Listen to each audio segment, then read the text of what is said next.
Early this morning, the 3 American hostages freed by North Korea landed safely in the United States. The president was there to meet the freed men, along with Melania, who is hoping to be freed next. Trump made some brief remarks, pretty simple. All he had to do was not thank the murderous dictator who had imprisoned these men in a windowless black hole. I want to thank Jong Un, who really was excellent to these 3 incredible people. No, he wasn't. Don't negotiate the release of people from an excellent situation. Don't worry, we're sending in SEAL Team 6 to extract you from that all-inclusive beach vacation. Jong Un up against Donald Trump is a strange situation because you don't know who the crazy person is. Released a statement. The leader of North Korea, he released a statement saying Donald Trump is a psychopath. I cannot work with him. Do you know how insane that is?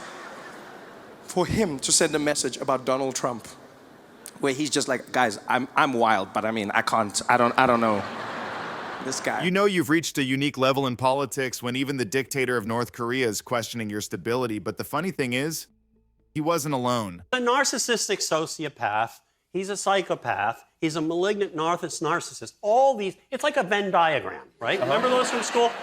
All of those circles kind of coincide. Narcissist, sociopath, they coincide. Donald Trump's in the middle of all of them.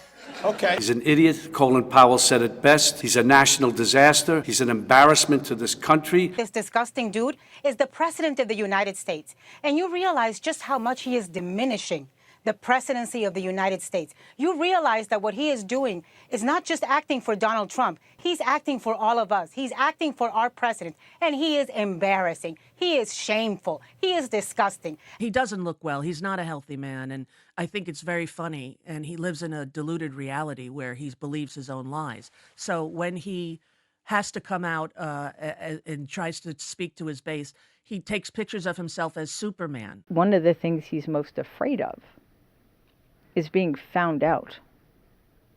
To have people understand that everything about him that's projected publicly is based on a myth, that he's literally nothing of who he claims to be. He's nothing other people have purported him to be. I believe he believes his lies. I believe he only believes the reality in his world, which is why when someone forces him to face the truth of his own actions and his own essence, he goes crazy. What I care about is the direction of this country. And what I'm very, very worried about is that it might go in the wrong direction. It's incredibly easy to get locked into an echo chamber where you only hear what's comfortable. In times of intense political pressure, it's always easier to stay silent. The people who choose to use their platform, whether with a joke, a hard question, or a simple fact check, are taking a risk. They're pushing back against a narrative. And it leaves us with a critical question. In a world full of noise, who do we trust to tell us the truth?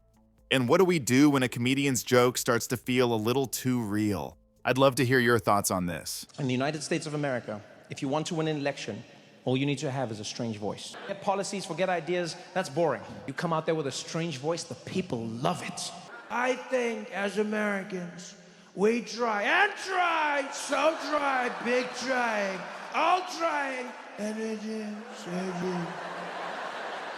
But I know, and I think if we can, what we won't, but we will, but maybe, but. What? The exception of the late, great Abraham Lincoln, I can be more presidential than any president that's ever held this office. Okay, let's be real. Trevor's kind of got a point there, doesn't he? Forget foreign policy, forget economic plans. The number one qualification for the highest office in the land is apparently a voice that sounds unique. And while it's a great punchline, it's also the perfect place for us to start. Because that voice, that whole performance, is the key to understanding everything else. It wasn't just about politics, it was about creating a character. But more concerning, perhaps, is that Trump often thinks he's making sense when he's clearly not. But I do have to say, so I give these long, sometimes very complex sentences and paragraphs, but they all come together. I do it a lot. They say, Once you start noticing the voice as a deliberate tool, you start seeing the other patterns, too. The most famous one, of course, is the non-answer answer. That's when you hit the next layer of the performance. The dodge. The verbal smokescreen. It's an incredibly effective tactic for controlling a conversation, because you can't really argue with an answer that never arrives. You're living in this world where every day you get to hang out with this dude, Jimmy. How can you not love him? Seems to be really struggling lately to answer straightforward questions about the cost of childcare, housing, groceries. His answers don't really make sense. I mean, is that just par for the course for decades, or have you noticed a change in his ability to articulate?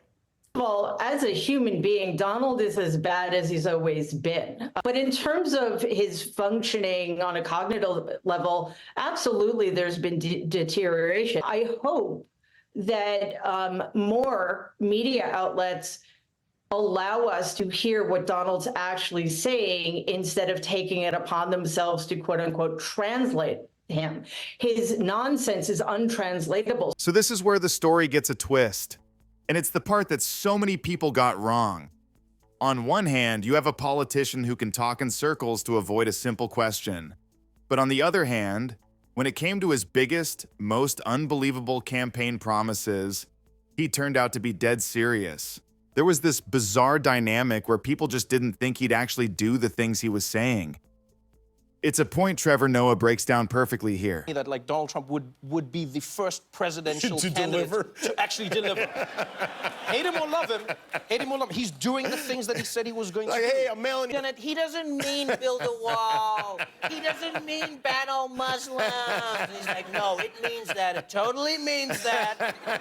But out of all his policies, one rose above the rest. It wasn't just a promise, it was an obsession, building the wall. And let's be clear on what actually happened. He did start building it, but the central promise, the part he screamed at every rally, that Mexico would pay for it, that never happened. Instead, the project was funded with billions of dollars diverted from the US military budget. In other words, American taxpayers paid for it. Let's be real, Mexicans are smart. They were never gonna pay for another country's campaign slogan. All we know is that he wants his wall. He wants his wall. For him, he was like, folks, we're gonna build. Who's gonna pay? Mexico. And Mexico was like, we ain't paying for shit, man.